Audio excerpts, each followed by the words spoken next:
শান্ত এক ঘর, তোশক বিছানো, সবকিছু যেন স্বাভাবিক। হঠাৎই এক তরুণী বিছানার তোশক তুলে দেন, আর ঠিক তখনই যেন বিস্ফোরণ ঘটে। তোশকের নিচ থেকে কিলবিল করতে করতে বেরিয়ে আসে এক গাদা সাপ। কি ঘটল তারপর? বিস্তারিত নুসরাত আহমেদের ডেস্ক রিপোর্টে। শোবার ঘরে তোশক তুলতেই চোখ কপালে। এক তরুণী তোশক তুলতেই ডজন ডজন সাপ কিলবিল করে বেরিয়ে এলো বিছানার নিচ থেকে। হ্যাঁ, একেবারে সত্যি, চীনে ঘটেছে এমনই এক অবিশ্বাস্য ঘটনা।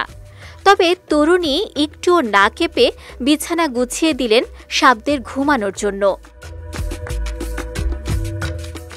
ভাইরাল হওয়া ভিডিওতে দেখা গেছে, ঘরে ঢুকে তরুণীটি কোনোরকম ভয় বা বিস্মিত ছাড়াই সাপগুলোর পাশে দাঁড়িয়ে পরিষ্কার করছেন বিছানা, যেন এগুলো তার পুরনো পরিচিত। ভিডিওতে স্পষ্ট দেখা যায়, তরুণী এসেই এক বিছানার তোশক টান দিয়ে তুলে দেন।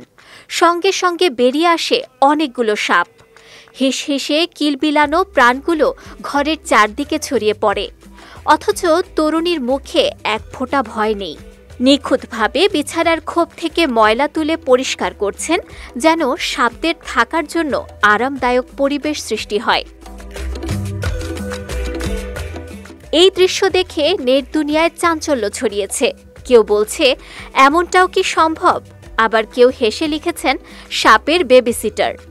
তবে চীনা নাগরিকরা বলছেন এর মধ্যে তেমন অস্বাভাবিক কিছু নেই। স্থানীয়দের মতে এটি আসলে একটি নিয়ন্ত্রিত সাপ চাষের খামার, যেখানে নির্দিষ্টভাবে সাপ রাখা হয়।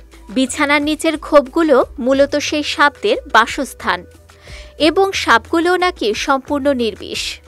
তবে ভাইরাল ভিডিও আর বাস্তবতা যতই মিলে যাক না কেন, বিছানার নিচে এমন সাপ দেখে ভয় না পাওয়া যে কোনো মানুষের জন্যই অকল্পনীয়।